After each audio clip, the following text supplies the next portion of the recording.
I'm gonna make a bold prediction.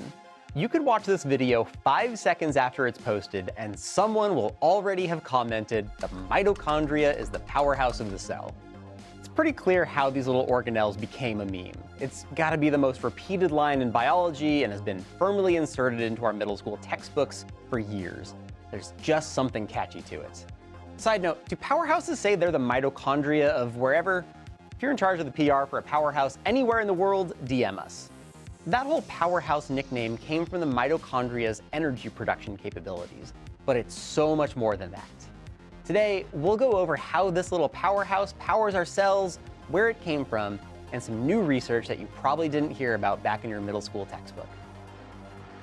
You may remember some variation of this diagram, a classic animal cell with a little jelly bean-shaped organelle called the mitochondrion. Mitochondrion for singular, mitochondria for plural.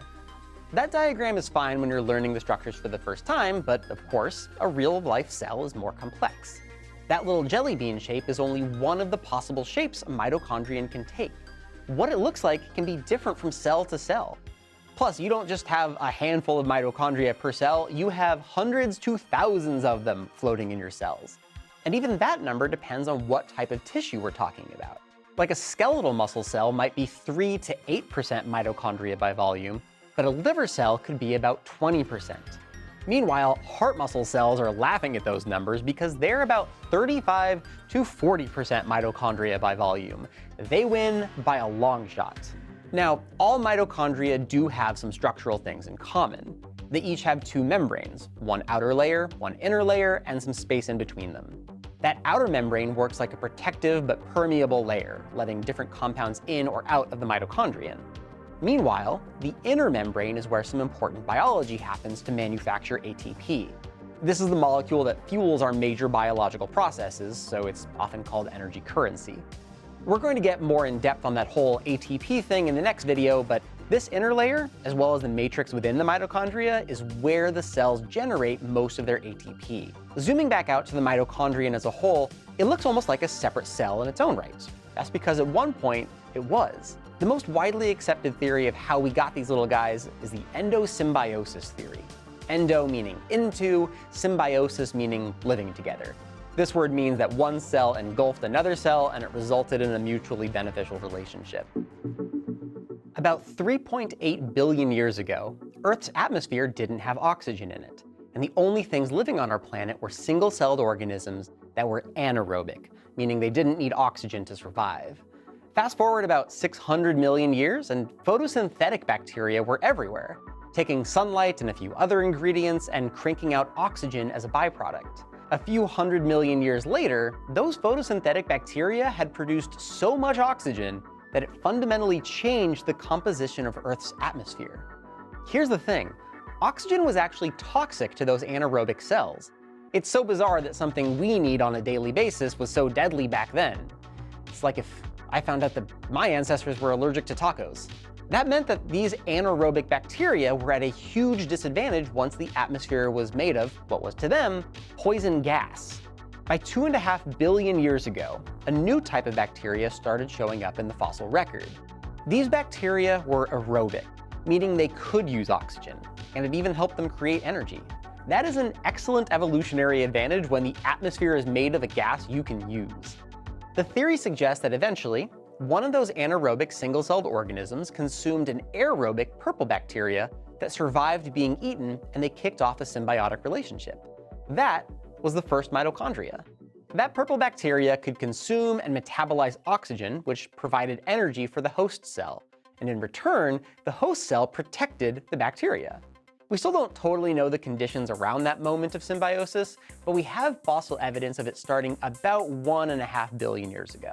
The result of this ancient endosymbiosis is today's powerhouse of the cell. We kept mitochondria around to make energy for our cells. And since they were once their own separate organisms, they retained certain features of their past selves, one of which was their genetic information. Just like our larger cells, mitochondria need certain proteins to do their jobs, so they need genes to tell them what proteins to make. Our DNA, which makes up our genes, is kept in our cell's nucleus, what I'll call nuclear DNA for the rest of the episode.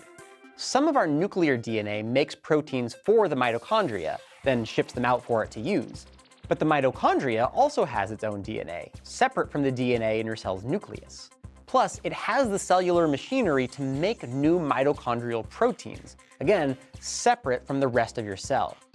This is the mitochondrial genome, or the entirety of its genetic information, and it's much smaller than the genome in the cell's nucleus. It's only a small circle with about 16,000 base pairs, while the nuclear genome has billions of base pairs.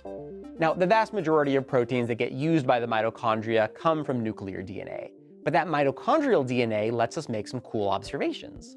Thanks to sexual reproduction, humans are genetic mishmashes of our parents. So you might expect that our mitochondrial DNA comes from our parents too. As a matter of fact, for a few reasons, we only inherit mitochondrial DNA from our mothers. When you were first developing in utero, most of the chromosomes from your biological parents recombine to form your chromosomes. This is part of what makes you physically different than your parents. But mitochondrial DNA, as well as the Y chromosome from your father, don't recombine, so they get used to study lineage. This kind of DNA does mutate, but it's otherwise well conserved, so the information in our mitochondria's genes are similar to our maternal ancestors way back in the past.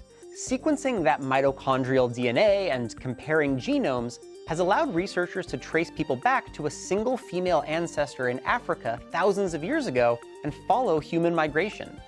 Now, why does mitochondrial DNA only come from your mother? Good question. The first is that egg cells hold way more mitochondrial DNA than sperm cells. It's around 200,000 molecules in an egg cell and like single digits in sperm cells. Some estimates are a little higher, but the point remains, egg cells outnumber sperm by a lot when it comes to mitochondrial DNA. Plus, sperm store most of their mitochondria in their metabolically active tails. It does take a lot of energy to swim, after all. Now, aside from helping your cells make energy and providing clues about our ancestry, ongoing research is showing us some new features of our mitochondria. For example, research by scientists at the Salk Institute showed that mitochondria can kick off a series of events that signal the rest of the cell that it's under stress, the kind of chemical stress that can damage DNA. This phenomenon caught their attention when they observed how defective mitochondrial DNA caused the cell to eject the damaged mitochondria and actually send out a chemical warning signal that strengthens the cell's defenses. So they investigated what would happen if any of that DNA spilled out of the mitochondria and into the liquid around it.